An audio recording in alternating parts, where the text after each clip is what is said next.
do not have a strategic idea in their head.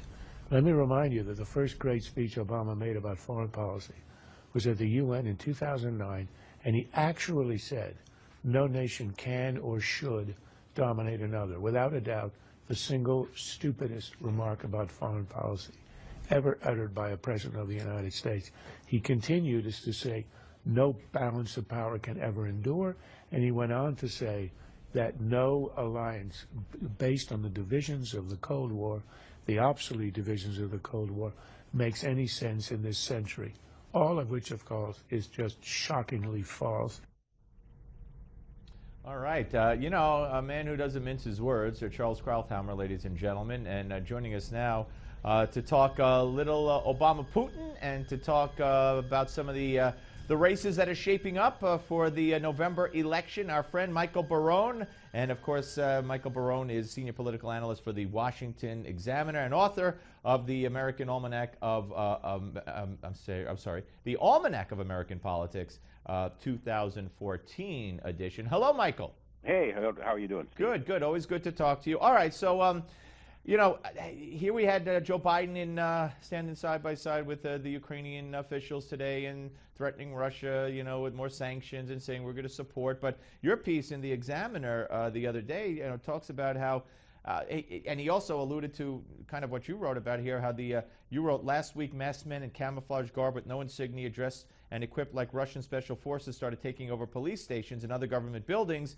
And of course, he addressed that and he said it's time for Russia to stop, you know, putting masked men with guns and claiming they're not their soldiers into these places. So where are we? Where do you see Putin going from here? And what do you see the U.S./NATO doing? Well, I see the U.S./NATO talking. I would be happy to make the same statements that you just quoted Vice President Biden making, that I want to see Russians stop doing this, I don't like what they're doing, and so forth. I don't think President Putin and his operatives are going to pay much attention to me. And they don't seem to be paying much attention to Vice President Biden or President Obama. We've gotten into a situation here where we are speaking loudly and carrying a very small stick. Yeah, well, absolutely. Now, do you think that that Putin believes, because you know the headline of your piece is Obama must defend NATO's real red lines from Vladimir Putin's aggression in Ukraine. You know, what about if Putin believes that, you know, as some have suggested on this show, that he believes he could, you know, dismantle NATO, defeat NATO, without NATO ever firing a shot? Well, I think he would like, you know, this is a man who has said that the downfall of the Soviet Union was the greatest geopolitical tragedy of the 20th century, a title for which I think there's some pretty strong competition, actually.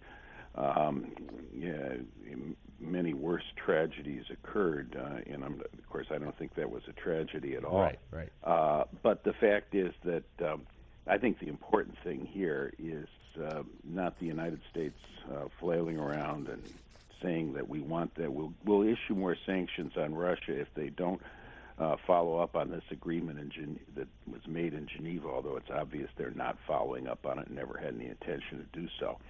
But we won't say when we're going to do it. And anyway, as President Obama's demonstrated, his red lines tend to get erased. I think that the real red line that we have to make clear that we're going to observe is the NATO alliance. I mean, we've got a treaty obligation, and we've entered into it with more than 24 other countries, that an attack on one is an attack on all. And Latvia, Lithuania, and Estonia are part of the NATO alliance. They have substantial Russian minorities, and President Putin has asserted a duty to protect the rights of ethnic Russians in other countries, such as Ukraine and the Crimea, and now in eastern Ukraine. I think that if he, you know, those are small countries.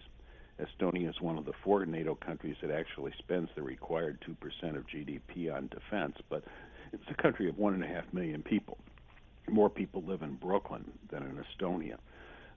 And I think that we've got to make it very clear that we will not tolerate the kind of interference in NATO allies that Putin has had it and that it has done in Ukraine, and that military response can and will be made.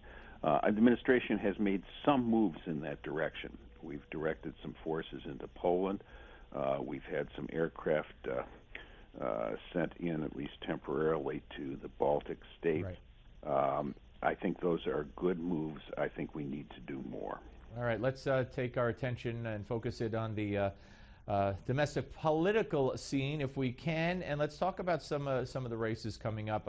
How about Scott Brown in New Hampshire? Now, you're the great historian. I don't want to throw you a curve, but when is the last time a former U.S. senator went to another state to try to become a current U.S. senator? Well, actually, this kind of thing happened in the 19th century with some frequency. The Daniel Webster, very famous politician of the first half of the 19th century, was first elected to Congress as a congressman from New Hampshire, and then was subsequently elected to the House of Representatives and to the Senate from Massachusetts. So he sort of did the reverse commute of the one that Scott Brown is attempting to make. So this was actually fairly common in the first 100 years of the Republic. And so, Scott Brown is pretty well known in New Hampshire. He's now, he's been trailing in all but one poll, and that was a Democrat, I believe a Republican-conducted poll in New Hampshire against Senator Jean Shaheen. But she's been running under at 50% in some of those surveys, and New Hampshire's been hit fairly hard by Obamacare, which of course she supported, provided the crucial vote for, because they've only got one insurance provider, and 10 of the 26 hospitals in the state are not included in the insurance.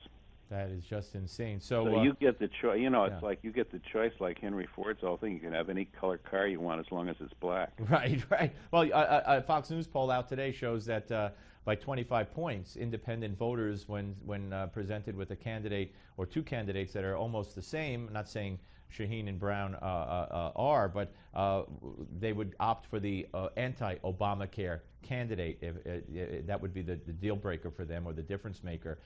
So you still think Scott Brown has plenty of time to eventually prevail? I think that's going to be a seriously contested race. I think it is a seriously contested race. Impossible to predict the outcome with certainty. Right. How about the governor's race down in Florida? That's a real interesting one. Well, that's an interesting one. We've got Charlie Crist, who is has this eternal tan, but not eternal party identification. Was elected state attorney general and then governor as a Republican. Set out to run for the Senate in the middle of his gubernatorial term, and then left the Republican Party when Marco Rubio was gaining on him and running ahead of him in the primary for U.S. Senate in 2010. He ran in the fall as an independent. Now he's running for governor as a Democrat, supporter of Obamacare. It's a state that Obama carried by 1 point in 2012. The Republican governor, Rick Scott, is a guy who spent about $70 million on his first campaign, and I'm told that he's highly confident that he will prevail once again. He's willing to spend a lot of money. And his backers make the point that, look, he's promised to increase the number of jobs in Florida. In fact, the number of jobs there has increased more than what he promised. His policies have helped revive the state's economy. He's not a personally charismatic person, to put it mildly. But I think a seriously contested race. I guess if I had to bet $1,000, I'd bet on Rick Scott, but I sure wouldn't spend the money. And finally, the Alaska Senate race. Well, the Alaska Senate race, you've got Mark Begich, who won by 1% over Ted Stevens a couple of weeks after Stevens was convicted, in a case in which the charges were later thrown out because of prosecutorial misconduct. That gives you the 60th vote for Obamacare, which Begich was, just as Jean Shaheen was, just as every one of the 60 Democrats who voted for it in the Senate were. He's got a couple of serious Republican primary opponents, in my judgment. Dan Sullivan, the former appointed Attorney General of the state, Meade Treadwell, the current Lieutenant Governor. I think that Begich is on the defensive in my view. Yeah, yeah. They carried by Mitt Romney. If I had to bet $1,000, I would bet on the Republican nominee. I was just going to ask. Some uncertainty. I was just going to ask you if you had to bet $1,000. Hey, Michael, always great to talk to you. Thank you so much, sir. Okay, good to be with you. Take care. Michael Barone, ladies and gentlemen, Washington Examiner senior political analyst. And, of course, check out the Almanac of American Politics 2014. When we come back, it's Gimme 5 right here on the Steve Malzberg Show.